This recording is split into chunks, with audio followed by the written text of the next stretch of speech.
drive the discussion, it's my pleasure to welcome my friend and a brilliant mind, Eric Gertler, to the stage. Eric is the executive chairman of U.S. News & World Report, and in his previous life was the vice president of the New York City Economic Development Corporation and managing director of the Center for Economic Transformation for New York City, which makes him uniquely qualified, of course, to lead this next panel on the future of transport and urbanization. Let's please welcome Eric and his panelists to the stage, and he'll introduce all the panelists. Wonderful.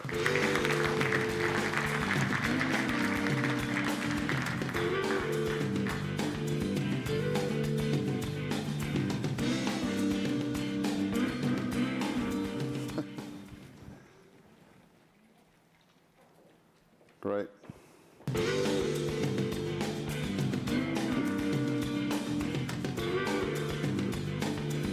Well, good morning, everybody. Boker Tov. We have a great panel here. First of all, I want to thank John Steinberg for the introduction. John is one of the city's finest entrepreneurs who's done a great job in a number of different entrepreneurial settings in New York City. Thank you, Amnon, for setting up this conversation. So we have a great panel here with Nicole Adler from Hebrew University, Daniel Ramat, the CEO of VIA, and Maxime Fassberg from Intel Israel. And we're going to have them go ahead and do a small introduction. I'm going to let them introduce themselves, and then we'll get into a discussion. I wanted to just set the stage first for this discussion. Certainly, we're going to discuss how automation is transforming cities and talk about self-driving cars and what the future of mobility means for cities. But to give you some context, and based on some of the work that I did for New York City, at a very high level, we know that urban cities are growing. And if you think about it in the context of what's going on around the world, 50 years ago, a third of the world lived in cities. 2050, 2/3 of the world will be living in cities. So you're seeing this mass migration to cities, and that is transforming cities. And why is that happening? In a world where technology is driving everything, where you live in a knowledge economy, people are moving to the cities for jobs, for knowledge jobs, and not just moving to cities where they can work together. They're also working in workspace, in work sharing spaces. People want to be together to understand and solve problems. And what this means, it's a very simple supply and demand situation. Cities are restricted in terms of their geography. More people are moving to the cities, and what's happening? Costs are going up, housing costs are going up, transportation costs are going up.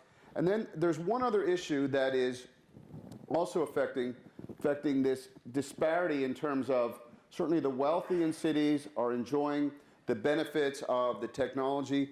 Lower income people are not. And through my work at US News, we had a dinner with some of the major mayors across the country. And what they noted was the #1 issue facing cities today is transportation. And the reason for that, I thought was quite interesting, is that because of growing costs in cities, you are pushing a lot of the lower income people further and further away from the centers, further and further away from the jobs, as income inequality is growing. And the way to solve that, in their minds, is to figure out how do you have good transportation to bring lower income people to those jobs. So that sets the stage for the importance of mobility. I'm going to now have the panelists introduce themselves. We're in New York City, so few rules for New York City panels. Be brief, be interesting. Please interrupt yourselves. As moderator, I can interrupt you too. You just can't interrupt me. So, Nicole, let's start off with you. Just give us a little sense of some of the work that you're doing. So, good morning. My name is Nicole, and I'm from the business school at Hebrew University. I'm head of the Department of Operations Research at the school, which really ought to be renamed today Analytics, which is kind of the application of mathematics to understand markets. And specifically, I do this in the field of transportation. So we've had a lot of fun using game theoretic concepts in order to try and figure out how the market works today and what would happen if the governments were to change it and how to do so.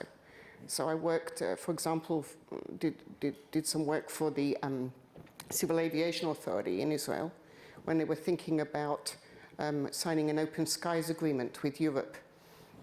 So the US is, of course, the leader in signing these kinds of agreements across the globe.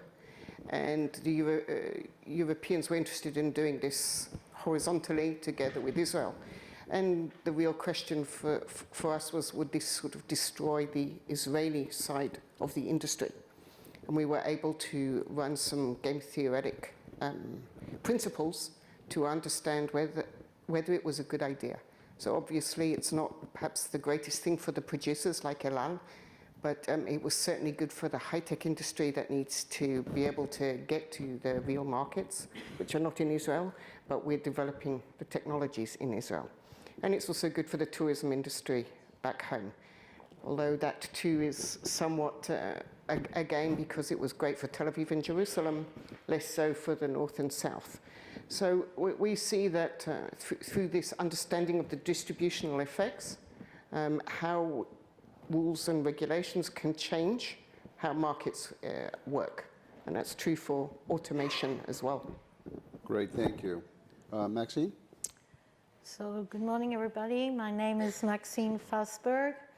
I am Vice President of Intel Corporation as part of the Intel Capital Group. I've worked for Intel for 35 years, and 10 of which I was the General Manager of Intel Israel. I'll say a few things in a minute about Intel in Israel, but in 2017, Intel Corporation made a very bold move to acquire Mobileye for a princely sum of $15.3 billion.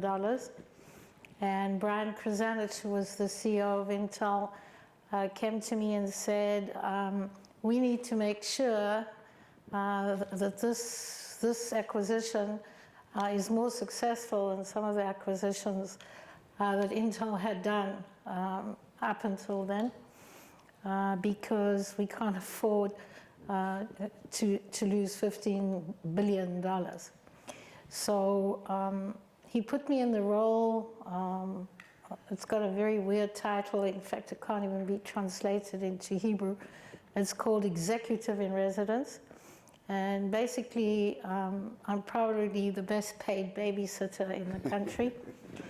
My job is to prevent 107,000 eager Intel employees from trying to help Mobileye, and to make sure that Amnon and the team can do what they really know how to do well, and leverage Intel resources where necessary to either save recruiting. So for example, this was the first time that a reverse integration had taken place. We moved 300 Intel employees the day after their acquisition into Mobileye, but also to provide help with larger issues, and I'm sure that Nicole will talk about regulation, because that's one of the make or breaks of this whole deal.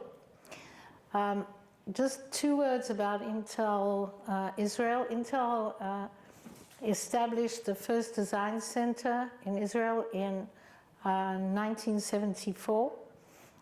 So that's like 44 years ago. And the reason they came to Israel has really panned out to be that Israelis can do things differently, much more willing to take risks, can be disciplined. So we've proven that you can have a disciplined workforce as well. But it's expanded to where there are now 13,000 employees, Intel employees in Israel. And I think the proof of the pudding of the innovation, etc., was that Bob Swan, who's the new CEO, brought his entire staff to Israel at the end of last year to try and understand what it is about the Israeli genome that makes it such a startup nation and so innovative. So I was talking to Amnon backstage, and he assures me that the acquisition was successful, so there's nothing to worry about. So I can retire. And now we'll turn to Daniel. I'm sure in this audience, has everybody heard of VIA? Okay, so just tell us a little bit.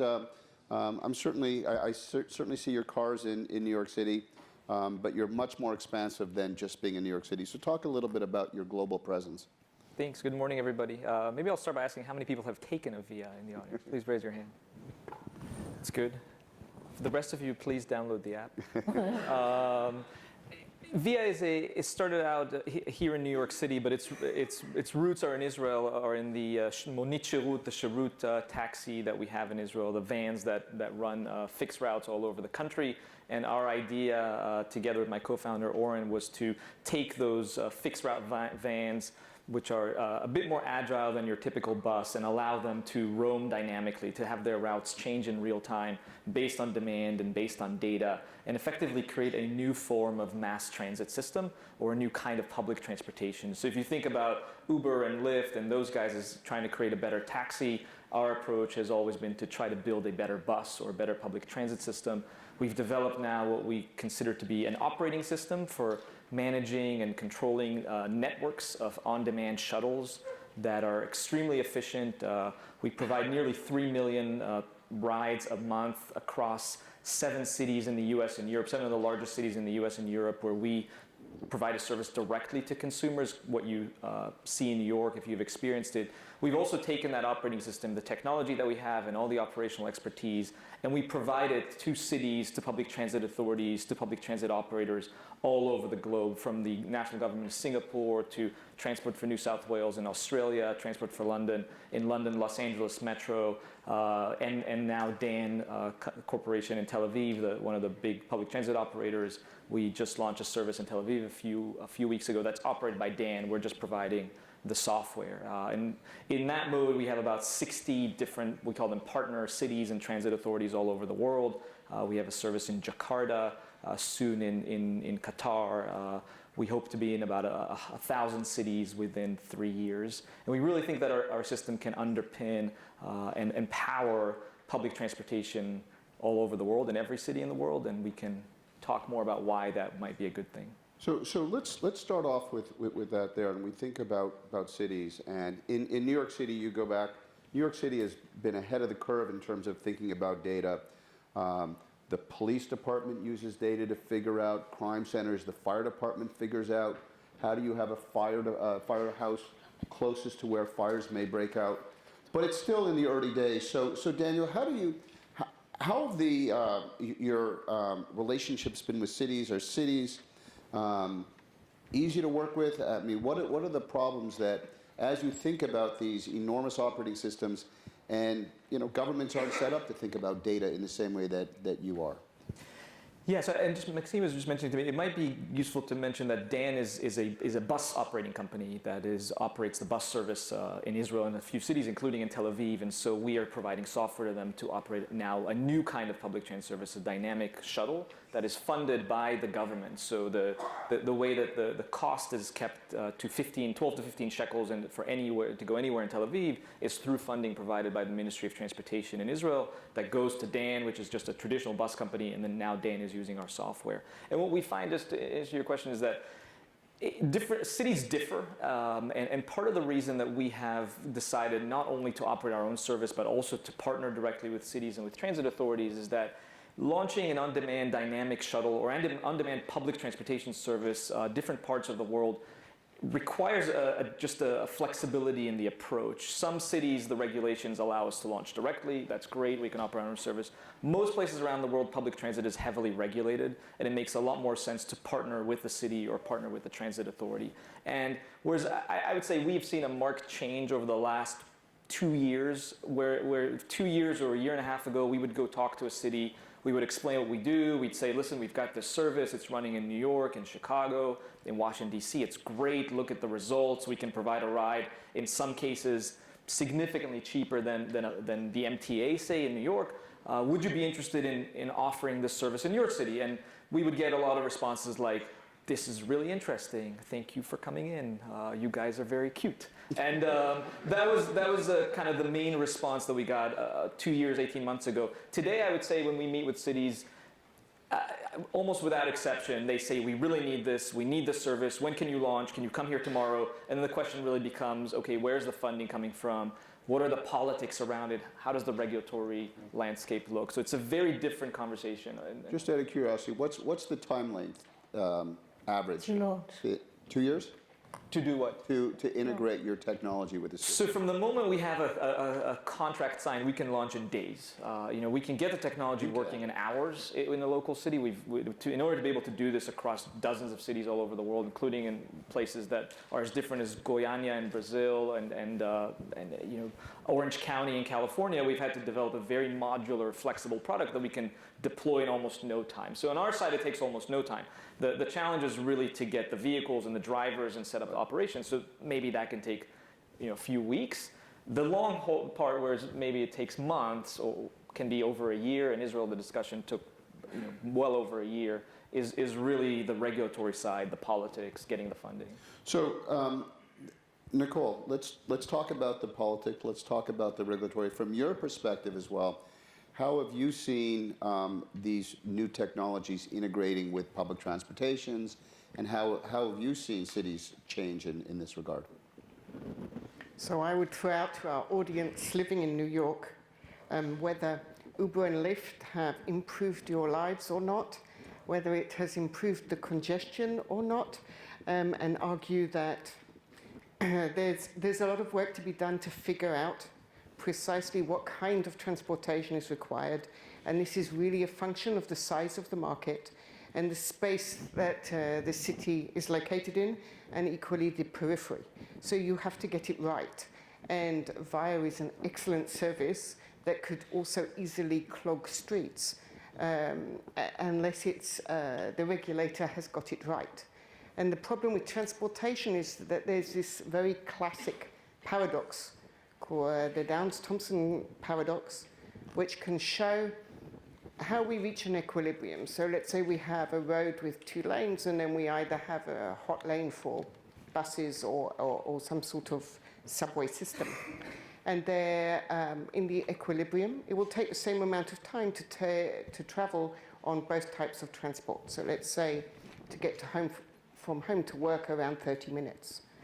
And then the government's looking at this and decides that it's going to invest in an additional lane on that road. So we're going from 2 to 3 lanes. And even without inducing additional demand, which will no doubt happen, what we find is people will move back towards the cars, and the load factors of around 1.2. And then the public transport starts to see lower levels of ridership. And then because of lower levels of ridership, we see fewer frequencies of those buses or trains, until we end up with a new equilibrium of around 35 minutes to travel on each of these different modes. So in fact, after a very substantial investment of even just an additional lane, we actually all end up worse off until the point where the transport can disappear entirely and we end up, in gridlock. Therefore, this is why the regulators are so heavily involved. And the problem with automation is that it's the equivalent, could be the equivalent of adding a lane and actually making us worse off.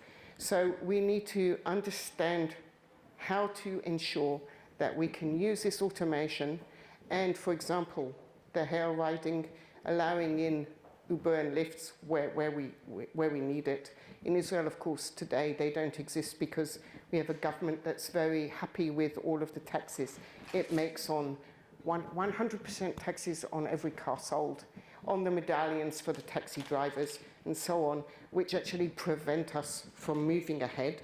I would say that New York City is a good example, as is Paris and other places, for how to try and understand the markets, to try and get people where they want to go with minimal congestion. And that really is the name of the game, and we're a long way from regulators really understanding these markets, in part because a lot of this data is kept by the companies, And we understand that Waze and Move It and these wonderful companies have amazing data sets, and that's their IP, and that's how they are going to make real money. But there has to be some sort of partnership with also the regulators to try and figure out where do we need Via, where do we need Uber Lyft, and where do we move towards autonomous vehicles like Amnon was talking about earlier. I disagree with him entirely from the perspective that I'm hoping that people don't buy autonomous cars. It will change the economics of the household. If it's the second most expensive item that we spend our money on. We don't want vehicles taking us to work and then driving back home, simply creating more congestion. If we have fleets of cars that we can share, we could then actually be better off indeed and arrive at a better equilibrium outcome than we have today. So let me just jump in, and then I'm gonna turn to you. So I'm going to walk out, that's why you're being So to state the obvious, government obviously moves much slower than these technology companies that are bringing innovation to cities. In New York City, we've seen a decline in the use of subways, decline in the use of buses. We have huge congestion issues in the center of town. We just passed a bill to figure out congestion pricing in New York, much like London. We'll see how that works.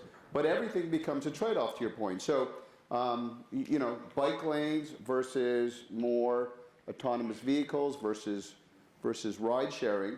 And then in the context, I was with the mayor of Helsinki earlier this week, who said, you know, if you get rid of everything and people walk, that leads to the happiest city. Now, whether or not that's actually practical, but now, Maxime, jump in, give us your point of view in responding to Nicole, but also then tell us, in that context, how is Intel thinking about urban markets, and how are you investing in those markets? So the place that I find I have to kind of take issue with what Nicole said is the confusion between autonomous and ownership, okay? We're not saying, owning a car is the most cost-ineffective thing any of us ever do. We spend this huge amount of money for the car to sit probably 80–90% of the time either in our garage or in our place of work. So we have to get rid of the concept of private ownership in general, and that's where the stuff that Daniel was speaking about makes so much sense. Autonomous driving is not where you and I will sit in our car and do our computers and then either send the car home or park it. That is not the concept that Amnon is trying to push. And if you look at the kind of partnerships that are starting to form, it really is to make autonomous driving, which is there to solve a huge problem of safety. We have millions of deaths every year on the roads because of careless drivers, and autonomous driving should be developed to solve that. It's a visionary look at a different world where people don't necessarily have to own their vehicle, and something that's more competent, yes, more competent than the driver is, will take care of the navigation. So Intel, to answer your question, Eric, but looks at it on two levels. The first level is, what do we need to do to enable the concept of innovative transportation, be it deliveries, be it through drones, be it through any kind of innovation that's taking place in the world around transportation to move objects, people, and of course in any medium that people can move in.